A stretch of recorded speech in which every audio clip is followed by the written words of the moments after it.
You block the ICJ orders. Please, sir, respect the process. Respect the process. Respect the process. While everybody from Amnesty International to the ICJ is saying that Israel's doing genocide and extermination, and you're telling me to respect the process. That was journalist Sam Husseini being dragged out of Secretary of State Antony Blinken's final press conference. Anna covered this incident on the show last night, but we have more, including CNN's reaction and their coverage of it. Take a look. As you heard, he was repeatedly interrupted by some cringeworthy heckling by activists. I mean, we were both sitting here pretty stunned, frankly. This is supposed to be a press conference with a room of journalists.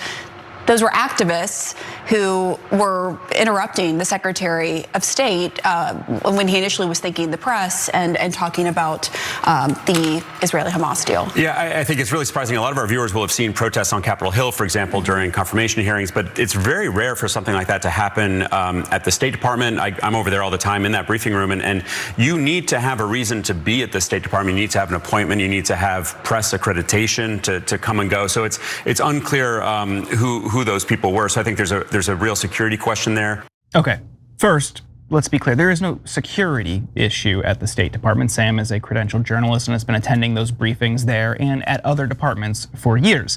At another point in the press conference, Max Blumenthal, who has also been credentialed for years, interjected, saying, "How does it feel to have your legacy be genocide? How does it feel to have your legacy be genocide? You too, Matt, you smirked through the whole thing every day. You smirked through a genocide." But CNN didn't just stop at basically claiming the State Department has a security issue. Take a look. Allow me to be cheesy for a moment. This is a testament to American democracy and the way that American administrations approach their press rooms. They give accreditation to a wide number of journalists, and increasingly what I would call less mainstream journalists, more opinion journalists, who have the opportunity to go to the State Department, to go to the White House, and to ask questions of the representatives of that administration. So I'm always amazed by whenever I go to these different press rooms about who's actually sitting there. It's not just Americans, it's people from all over the world, from Turkey, from China, from South Korea, who get to ask questions of people like Matt Miller at the State Department or Karine Jean-Pierre at the White House. And so there's a relatively open policy for now in these different press rooms. And over the last 24 hours, Sam especially has been subject to criticism over this incident. And there were many people who suggested, including CNN, that this lacked decorum or, quote, wasn't the appropriate time. And he responded on X today saying, appropriate time? It was Blinken's final appearance. As I said, Miller told me they will not take my questions. I went to other staffers and journalists to complain. No one offered any remedy. I am not a stenographer. I am not a potted plant. I'm not going to be complicit in my own silencing and the silencing of so many who depend on people like me. Now, Michael, I think you have, among all three of us, the most experience in briefing rooms and press conferences as a reporter. What do you make of how the State Department handled this and the criticism? Was it right for these reporters to do that, or are you more on the side of it's probably not the right venue and not the right method? I'm going to fence sit this one a little bit. So part of it is that there is this sense of decorum that generally gets respected in these briefing rooms. There is, and I've been part of one of these news organizations too. There is a real frustration when you're part of a news organization or you are a reporter who never gets called on because you know that they don't want to hear your question and they don't have to take it, and so they don't. And Sam Husseini was saying that he was trying to get his question answered. It was his last press conference, and he wouldn't stop speaking. I think it was excessive what they did. I think Matt Miller probably could have put that fire out a little differently. I wasn't there, so I don't know. He does seem pretty, insistent upon asking his question, making his statement. Generally speaking, though, I know his frustration by being one of the people that isn't called on. The cringeworthy part, where they say that it was where the presenters on CNN said it was cringeworthy. I'm not so sure it was cringeworthy. It's always uncomfortable. It's uncomfortable being in the briefing room. I've only been to the White House and the State Department of the two big ones, and at White House and at State, whenever there's kind of a disruption of any kind, it makes everybody a little bit uncomfortable because you're afraid that you're then not going to be, that it will lead to you being censored yourself. And especially if you're from a smaller news organization where, man, you want to be on your best behavior, so they do eventually call on you. Husseini said in his remarks that it was the last press conference of Antony Blinken, which I guess means, try as hard as you can to get your question in. But he did seem to be kind of advocating rather than reporting. Again, it didn't look good on either side, but I really empathize with the frustration that Husseini had. Waz, what do you think? I mean, it's tough, man. Who's going to ask these people tough questions if all they're ever gonna do is sit with the people, those smug people like CNN and people at the Times and people at the Atlantic who wholly agree, especially the people at the top of those organizations, wholly agree with every single thing that Blinken and Biden did over there. To me, that's what I think the guy is getting at. It's like they're getting asked the softball questions from their favorite reporters, and there's a reason for that. And I guess you could say he was on, a more activist bent than a journalistic one in that moment. But like, are we gonna just pretend that these people answer tough questions every single day? They don't. And so I'm kind of on the side of this guy of making a scene of himself. These people are so frustrated, especially the Blinkens, basically 3 days after Trump and his people took 2 months to get done. What these people made us think was wholly impossible. These people should have to answer for something. Yeah, I'm reminded of, as Trump is about to return to office, how reporters from major cable networks operated in press briefings during his tenure. They would shout, at some points they would interject, and they would be proudly defiant. A couple of them turned that into book deals.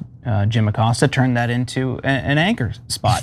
He would routinely wait until the questions were over, shout something out, and then would turn it into a story. Well, they didn't want to answer my question. And they treated that more as a vehicle for spectacle rather than real reporting. So it's a bit rich seeing CNN describe what these people are doing as activists who are doing cringeworthy heckling when the subject matter is so grave and serious. I mean, we are talking about a war that has resulted in maybe at minimum, with the more recent Lancet study, 70,000 civilians killed. I mean, we don't know. We will never fully know how many people have been killed in this war. And the longer this lasts, I mean, hopefully, as you heard John in the last hour, hopefully this ceasefire agreement puts an end to the hostilities and we can begin rebuilding and we can preserve peace in that region. But we're not going to know until it actually happens. So for them to use that opportunity, that last press conference, to call out Blinken, who for this entire duration has covered for the Israeli government, the Israeli military, and the Biden administration through vetoing UN Security Council resolutions that maybe could have stopped, even temporarily, the suffering. I applaud them. I mean, people don't like some of these reporters. You see a lot of criticism based on who they are and the type of reporting or commentary they've done in the past. I wish more people would do this. I wish more people would be blunt with some of these people who are in those prominent positions. Michael or Waz, any final thoughts?